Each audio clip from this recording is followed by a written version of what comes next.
감사합니다. 우리는 요한복음 13장 34절로 35절까지 있는 말씀을 같이 봉독을 했습니다. 사랑하는 주인공이라고 하는 그러한 제목을 가지고 말씀의 은혜를 나누기를 원합니다.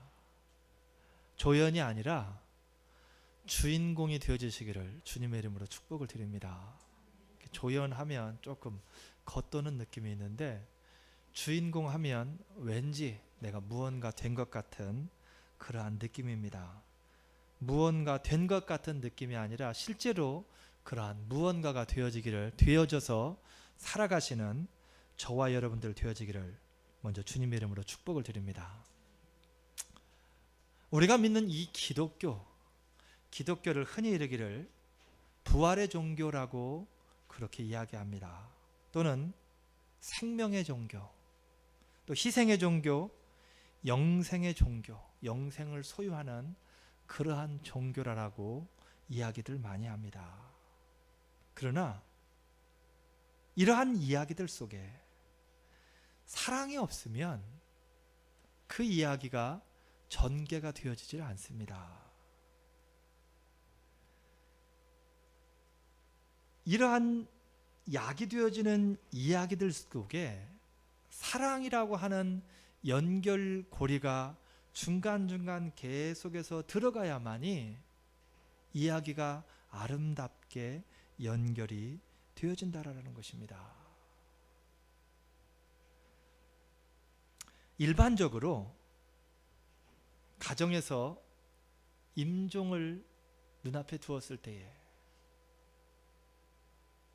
부모님이 돌아가신 분들도 계시고 아마 살아계신 분들도 계실 것입니다. 임종을 보신 분도 있고 못 보신 분들도 있을 것입니다. 그러나 그 가정에 일반적으로 임종을 하는 그 순간에 임종을 하시는 그 부모님들이 대부분 일반적인 가정에서 형제간에 우애하며 사랑하며 살아라 라고 하는 것이 어쩌면 일반적인 말일 것입니다. 사랑하며 살아라. 특별한 가정들도 있을 것입니다. 어디에 돈을 얼마를 감춰놓았다. 큰아들을 찾아 쓰거라. 또 심한 경우에는 누구에게 빚을 얼마를 졌다. 둘째 아들 갚아라. 아마 절망적일 것입니다. 그러한 경우는 특별한 경우이고 일반적인 경우에는 사랑하며 살아라. 형제 간에 사랑하고 이웃 간에 사랑하고 내가 살아보니까 내가 이날이 이때껏 평생 살아보니까 아둥바둥 하면서 살아갔는데 그것보다도 제일 중요한 건 사랑하면서 살아가는 것. 조금 손해보더라도 사랑하면서 사는 것. 그게 제일 중요한 것 같아라. 이게 일반적인 임종할 때 가정의 모습일 것입니다. 태초 이후에 하나님께서 인생들에게 당부한 것이 있다라면 가장 강력하게 당부한 것이 있다라면 사랑하라입니다. 오늘 우리가 읽었던 이 본문 말씀이 전개되어지는 과정 가운데에도 무엇이 있느냐면 예수님께서 이제 십자가를 짊어지시기 위해서 제자들을 향하여서 마지막으로 하는 고별 설교입니다. 제가 가끔 말씀을 드립니다. 결혼식을 앞둔 딸을 놓고 어머니가 그 딸에게 당부할 때의 마음이 얼마나 간절하겠습니까? 마지막으로 딸에게 해주고 싶은 말들이 많을 거예요. 그런데 여러 가지 말들 중에서도 밑줄 짝짝 그으면서 당구장 표시하면서 새겨 들으라고 하는 그러한 말들이 있을 거라는 거예요.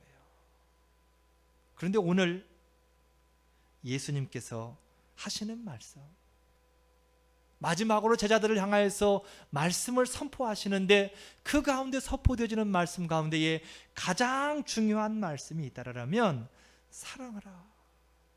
새 계명을 너희에게 주는데 서로 사랑하라는 것입니다. 예수님뿐만 아니라 태초 이후에 하나님께서 인생을 창조하신 이후에 계속해서 반복되어지는 내용은 사랑이라는 내용입니다. 사랑이 빠져버리면, 이 성경에서 사랑이 빠져버리면 아까 얘기했던 것처럼 이야기의 전개가 되어지질 않습니다. 이야기 중간중간에 연결시키기 위해서는 사랑이 꼭 들어가야만 이 이야기가 전개가 되어진다라는 것입니다. 이 사랑에는 특징이 있습니다. 특성이 있다라는 것입니다.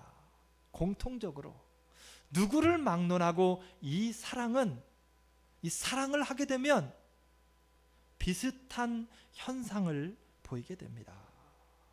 그 중에 하나가 무엇이냐면, 사랑의 특성이 있는데 그것은 무엇이냐면 사무엘상 17장에 보게 되니까 이 사랑은 사람을 단순하게 만듭니다.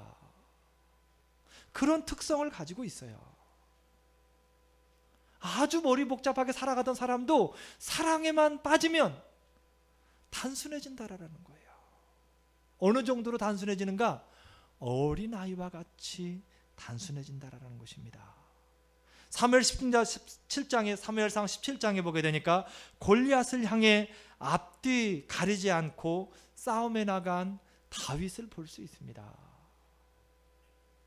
머리를 굴리는 사람이었다라면 그 순간에 그 자리에 나서지 않았을 것입니다. 앞뒤 상황을 가리는 사람이라면 다윗은 그 자리에 나서지 않았을 것입니다. 실제로 이야기하는 대로 골리앗은 어렸을 때부터 전쟁터에서 자란 사람이라고 성경은 그렇게 이야기합니다. 그의 창자루가 배틀채 같았다라고 이야기합니다. 그 키는 어떻습니까? 모든 것이 다 대단합니다. 그가 가지고 있는 무기들이며 이 모든 것들이 일반적인 사람이 감당하기에는 버거운 그러한 힘을 쓰고 무기를 사용하는 그러한 사람입니다. 이성적으로 그거를 판단하고 대처했다라면 나갈 수 없습니다. 그런데 다윗은 사랑하는 사람이었습니다. 사랑에 빠진 사람이에요. 사랑의 특성을 가지고 있는 사람이었습니다. 그러니 이성으로 판단이 안 되는 거예요. 이성으로. 좀 심하게 이야기하면 사랑에 미쳤다라고 말할 수 있는 것입니다. 자녀를 낳아서 기르다 보면 이제 아이가 여러 과정을 거쳐나갑니다.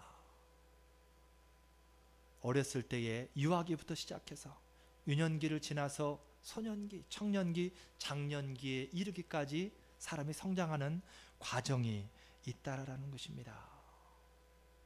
고등학교 아들을 둔, 남자아이를 둔 엄마가 어느 날 보니까 자기 화장대에서 아끼던 화장품이 사라진 거예요. 이게 어디 갔을까? 정말 아껴서 조금씩 그렇게 쓰는 화장품인데 어느 날 보니까 없어진 거예요. 그 이후에도 계속해서 없어지는 화장품들이 생기는 겁니다. 도대체 이걸 누가 가져갈까? 딸이 있는 것도 아니고 달랑 아들 하나 있는데. 그런데 어느 날 보니까 반지가 없어진 거예요. 아끼는 반지, 정말로 중요한 일 있을 때는 한 번씩 끼는 그 반지가 없어진 거예요. 그래서 이제는 더 이상 묵과할 수가 없는 거예요. 그래서 찾다가 안 돼서 아들을 불러놓고 묻습니다. 너 혹시 내 반지 손지지 않았니? 아이의 말입니다. 엄마가 안 끼는 것 같아서 내 여자친구 갖다 줬는데요. 더 물었더니 화장품도 사실은 이 아이가 엄마가 안 쓰는 것 같아서 여자친구 갖다 줬다는 거예요. 너무 단순합니다. 엄마는 아끼는 하고 못 쓰고 있는데 안 쓰는 줄 알고 자신의 여자친구에게 그걸 가져다 줬다는 거예요. 사랑하면 그렇게 되어진다라는 것입니다. 정신 바짝 차리지 않으면 사랑에 미쳐서 그렇게 살아간다라는 겁니다. 우리들 또한 이성에서 그러한 사랑을 했던 경험들이 있는 사람들입니다. 또한 사랑의 특성이 있는데 두 번째 특성은 뭐냐면 사람을 유치하게 만듭니다. 보잘것없게 만드는 것이 아니라 작은 것에도 큰 의미를 부여하면서 살아가게 만든다라는 겁니다. 아가서 6장 6절로 7절 말씀에 보게 되면 닭살 돋는 그러한 멘트들이 많이 나와 있습니다. 아가서 전체가 그러한 내용들이지만 특별히 그 부분을 보게 되면 내 이는 목욕장에서 나온 암양떼 곧 새끼 없는 것은 하나도 없이 각각 쌍태를 낳은 양 같고 너울 속에 너의 뺨은 석류 한쪽 같구나라고 그렇게 표현을 하는 모습을 보게 됩니다. 사랑하는 여인의 이빨을 바라보는데 그냥 단순한 치아가 아닌 겁니다. 사랑하는 여인의 볼을 바라보는데 그냥 볼이 아닌 거예요. 이렇게 유치하게 아주 작은 거에도 막 의미를 부여하면서 대단한 것처럼 그렇게 사랑을 하면 빠져간다라는 것입니다. 그런데 문제는 한쪽만이 아니라 그거를 주고받는다라는 겁니다. 실제로 어린 아이들의 경우에 뭐 어린 아이들이 돈이 있습니까? 뭐가 있습니까? 사랑을 고백할 때에 요즘 아이들 당돌하지 않습니까? 막대사탕 하나를 주면서 사랑을 고백합니다.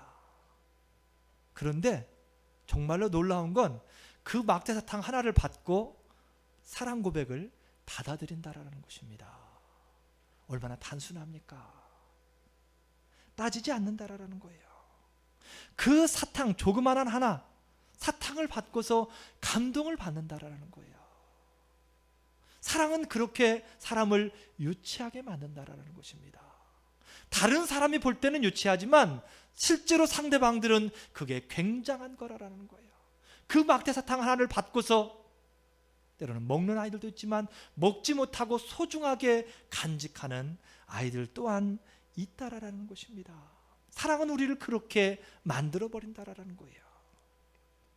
또한 사랑의 특성이 한 가지가 더 있는데 그건 뭐냐면 삶에 생기가 돌게 합니다. 사랑을 하면 삶에 생기가 돌아다닙니다.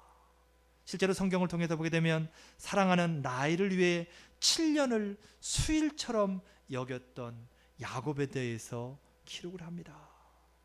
창세기 29장 20절, 28절, 30절 말씀을 보게 되니까 이 라헬이라고 하는 여인 때문에 한 번만 7년을 그렇게 수일처럼 여긴 것이 아니라 3번씩이나 7년을 수일식으로 여겼다라는 거예요.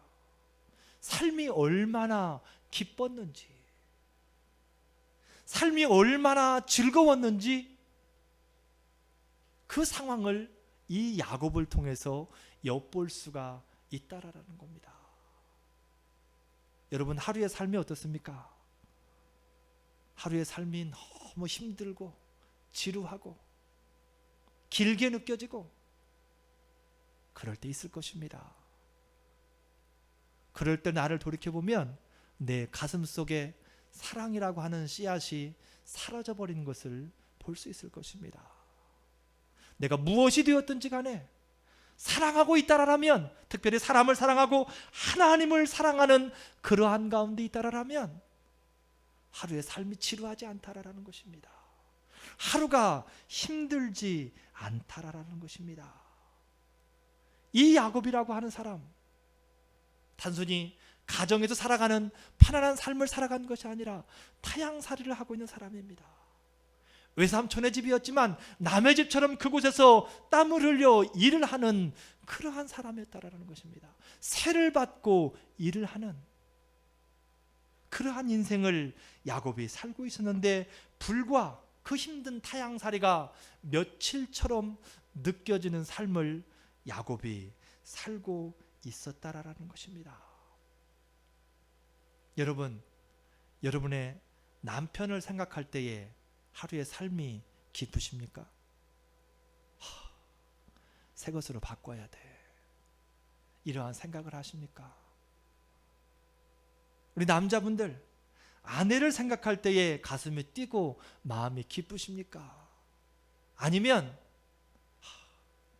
그때 내가 다른 선택을 했어야 되는데, 그런 생각을 가지십니까? 자녀를 생각할 때에 가슴이 뛰는 저와 여러분들 되어주시기를 주님의 이름으로 축복을 드립니다. 혹여 지혜비 닮아가지고, 지엠이 닮아가지고, 이런 단어가 우리의 삶 가운데에서 안 나오기를 바랍니다. 정말 자녀만 생각하면, 어떻게 하나님 나 같은 사람을 통하여서 저렇게 아름다운 자녀를, 저렇게 착한 자녀를, 저렇게 성실한 자녀를, 내가 사랑할 수 있는 자녀를 나를 통해 낳게 하셨습니까? 라고 하는 그러한 감사가 나올 수 있기를 주님의 이름으로 축복을 드립니다. 사랑하는 거예요. 사랑에 빠진 것입니다. 마태복음 18장 3절 말씀에 보게 되면 너희가 돌이켜 어린아이들과 같이 되지 아니하면 결단코 천국에 들어가지 못하리라라고 그렇게 이야기를 합니다. 천국은 바로 이런 어린아이와 같은 자들의 것이라고 성경은 그렇게 이야기합니다. 왜냐하면 어쩌면 이런 사랑을 어린아이들이 가장 쉽게 할 수 있기 때문에, 어린아이들은 이런 사랑을 정말로 어른들과 달리 너무 순수하게 그 사랑을 할 수 있기 때문에 예수님께서 친히 천국은 이런 아이들의 것이라고 성경은 그렇게 말하고 있는 것이 아닌가, 그런 생각을 한번 해본다라는 것입니다. 오늘 성경을 통해서 보게 되면 예수님께서 새 계명을 너에게 주노니 서로 사랑하라라고 그렇게 말씀하십니다. 왜 예수님께서 새로운 계명을 주시면서 사랑하라라고 말씀을 하실까? 왜 사랑하라라고 새로운 계명을 주셨을까? 앞에 내용들을 살펴서 보게 되면, 사랑하게 되면, 여러분 다 해보신 것이지만 사랑하게 되면 오직 사랑하는 사람 외에는 보이지를 않습니다. 사랑하는 사람만 보입니다. 그리고 사랑하는 사람만 생각합니다. 무엇을 하든지 사랑하는 사람과 연결지어서 생각을 합니다. 그런 기억들 있으십니까? 단순한 기억이 아니라 지금도 그러한 삶을 살아가시기를 주님의 이름으로 축복을 드립니다. 할렐루야. 사랑을 하게 되면 오직 한 사람, 사랑하는 사람만 보이게 되니까, 환경이 보이지 않으니까 단순한 거예요. 환경이 보이지 않으니까. 환경이 보이면 이것도 생각하고 저것도 생각하고, 이것도 따져봐야 되고 저것도 따져봐야 되는데 환경이 보이지 않습니다. 오직 그 사람만 보이는 거예요. 오직 그이만 생각이 나는 거예요. 그러니 거기에 목숨을 거는 것입니다. 다윗처럼. 어떻게 그렇게 할 수 있느냐고요? 그건 편견입니다. 사랑을 해보지 않은 사람은 그렇게 말할 수 있습니다. 어떻게 환경이 보이지 않을 수 있습니까? 이렇게 환경이 살벌하고 이렇게 환경이 바라보는 눈들이 많은데 어떻게 그런 행동을 할 수 있습니까? 편견입니다. 사랑에 빠져보지 않았기 때문에. 사랑에 빠져본 사람은 고개를 끄덕끄덕합니다. 나도 그럴 때가 있었지. 나도 지금도 그러고 있어. 사랑을 하는 사람들의 이야기입니다. 오래전에 인터넷을 보니까 이러한 이야기가 나오더라고요. 한밤중에, 농촌에 사는 사람인데 한밤중에 일을 해요. 아무것도 안 보여요. 칠흑같이 어두운데 밭에 나가서 풀을 뽑고 논에 나가서 피를 뽑아요. 어떻게 그게 가능합니까? 그 사람을 취재를 했어요. 여러분 상상이 가세요? 왜 밤중에 하세요? 그랬더니 시원해서 밤중에 한대요. 아무것도 안 보이잖아요. 그런데 이 사람이 하는 이야기입니다. 저는 원래 장님입니다. 그래서 낮에도 아무것도 안 보여요. 낮에도 안 보이고 밤에도 안 보이는데 굳이 뜨거운 뙤약볕에서 일을 할 필요가 없다는 거예요. 그래서 밤에 시원할 때 남들이 다 자는 시간에 어차피 깜깜하니까 무서울 것도 없고 어차피 안 보이니까 손으로 더듬어서 이 사람은 다 감각으로 그걸 찾아내는 거예요. 그걸 보니까 이해가 되는 거예요. 깜깜한 밤에는 일할 수 없다. 이건 편견이라는 것입니다. 사랑하면 단순해집니다. 어떻게 그렇게 되어질 수 있습니까? 그거는 편견이라는 것입니다. 다른 사람이 보이지 않으니 비교할 것도 없고 또한 비교되어질 것도 없습니다. 누가 보여야 비교가 되어지고 또한 누가 보여야 비교하려고 신경을 쓸 거 아닙니까? 미국에 사는 삶이 힘듭니다. 그런데 그 중에서 또 편한 것도 있습니다. 뭐냐면 남을 의식하지 않아도 되니까. 어디를 가서도 그냥 다 검은 사람들, 흰 사람들만 있으면 한국말로 해버리면 못 알아들으니까 편안하게 그냥 말해도 못 알아듣는 거예요. 그래서 그곳에서 자유로움을 느낄 때 미국에 참 좋은 것도 있구나 라고 느낄 때가 있다라는 것입니다. 비교되어지지 않고 비교할 것도 없기 때문에 유치해도 유치한 줄을 모른다라는 것입니다. 사랑을 하게 되면 예수님께서 사랑하라고 말씀하시는 이유는 사랑에 빠지면 비교하지도 않고 비교되어지지도 않기 때문에 그냥 자연스럽게 행동해 나간다라는 것입니다. 또한 마음이 야곱처럼 즐거우니 힘든 삶이 사랑하는 사람의 삶을 넘어뜨리지 못한다라는 것입니다. 여러분, 언제 넘어집니까? 넘어질 때는 공통점이 있습니다. 삶이 힘들고 어렵기 때문에 좌절하고 넘어지는 겁니다. 그런데 삶이 즐거운 거예요. 잠을 자는 것도 즐겁고 눈을 떴을 때도 하루가 기대가 되는 거예요. 이 하루를 어떻게 사랑하며 살까? 이 하루 내가 사랑하는 분을 위해서 무엇을 하며 살아갈까? 어떠한 것으로 기쁘게 해줄까? 이러한 생각을 하면서 눈을 뜨기 때문에 하루가 기쁘다라는 것입니다.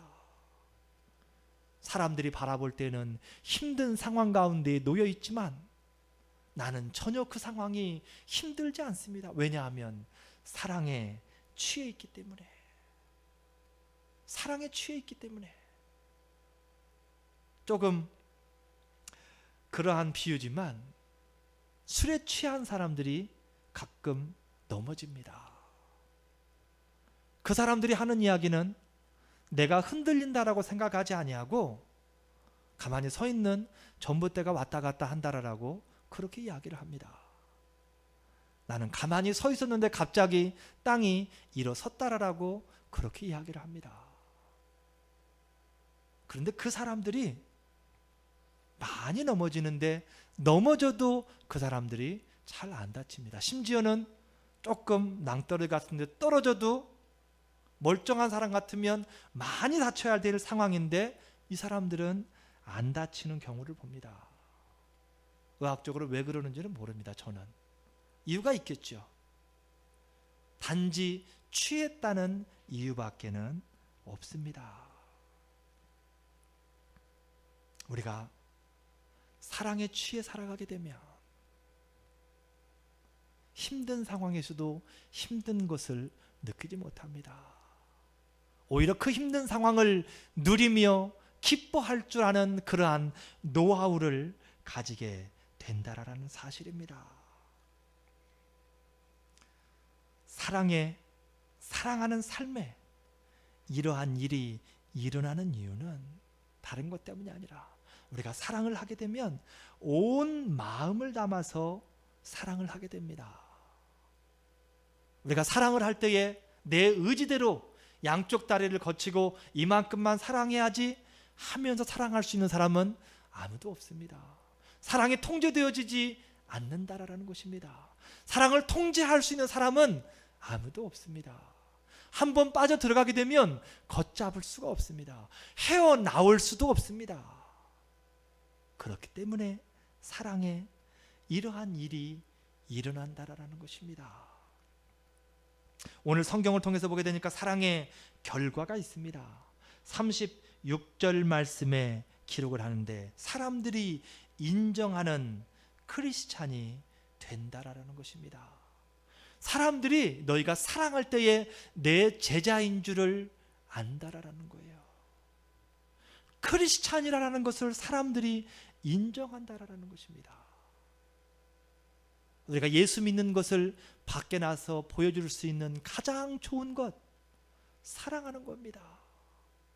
예수 그리스도의 가슴을 사랑으로 표현하는 것, 그게 바로 내가 예수 믿는 사람들이라는 것을 나타내는 것이라는 것입니다. 그를 통하여서 믿지 않는 사람이 죽게 돌아오는 결과까지도 일어나게 된다라는 것입니다. 우리의 삶을 한번 돌이켜 보겠습니다. 사랑하면서 살고 있습니까? 예수님께 받은 사랑을 실천하면서 실행하면서 살아가고 있는가, 그 말입니다. 오늘 본문 말씀 34절 말씀에 기록하기를 내가 너희를 사랑한 것 같이 너희도 서로 사랑하라, 이렇게 말씀하고 있습니다. 예수님을 본받아서 사랑하며 살라라고 하는 그러한 예수 그리스도의 간절한 마음이 담겨있는 구절입니다. 사랑받는 사람이 사랑할 수 있습니다. 예수님의 십자가의 사랑을 체험함으로 우리 믿음의 선배가 했던 유치 찬란한 아름다운 사랑을 나누어주는 그러한 주인공들이 다 되어지시기를 주님의 이름으로 축복을 드립니다. 당신은 사랑받기 위해 그리고 그 사랑 전하기 위해 주께서 택하시고 이 땅에 심으셨네. 또 하나의 열매를 바라시며 감사해요. 깨닫지 못했었는데 내가 얼마나 소중한 존재라는 걸 태초부터 지금까지 하나님의 사랑 항상 날 향하고 있었다는 걸 고마워요. 그 사랑을 가르쳐준 당신께 주께서 허락하신 당신께 그리스도의 사랑으로 더욱서 기며 이제 나도 세상에 전하리라네. 당신은 사랑받기 위해 그리고 그 사랑 전하기 위해 주께서 택하시고 이 땅에 심으셨네. 또 하나의 열매를 바라시며 우리 시간 들은 말 생각하면서 같이 한 목소리로 한번 기도하는 시간 갖겠습니다. 하나님, 내가 사랑하는 주인공이 되어지기를 간절히 소원합니다. 예수님 때문에 사랑받는 주인공이 되어졌다라. 이제부터는 내가 사랑하는 주인공이 되어지기를 간절히 소원합니다. 사랑하며 살게 하시옵소서. 예수님을 사랑하게 하시고 영혼을 사랑하는 삶을 살게 하시옵소서. 사랑 때문에 눈물을 흘리며 사랑 때문에 가슴 아파하며 사랑 때문에 간구하는 그러한 믿음의 삶을 살아갈 수 있기를 간절히 소원이 합니다. 하나님, 우리 좋은 소리 교회가 사랑 때문에 서 있는 교회 되어지게 하여 주시옵소서. 사랑 때문에 예수님의 기쁨이 되어지는 교회 되어지기를 간절히 소원합니다. 영혼을 사랑하는 교회 되어지게 하여 주시옵소서. 그 사랑을 통하여 예수 그리스도를 증거하며 나타내는 교회 되어지게 하여 주시옵소서. 사랑으로 세상을 품게 하시고 사랑으로 이웃을 품게 하여 주시옵소서. 하나님 도우시옵소서. 하나님 도우시옵소서. 당신은 사랑받기 위해 그리고 그 사랑 전하기 위해 주께서 택하시고 이 땅에 심으셨네.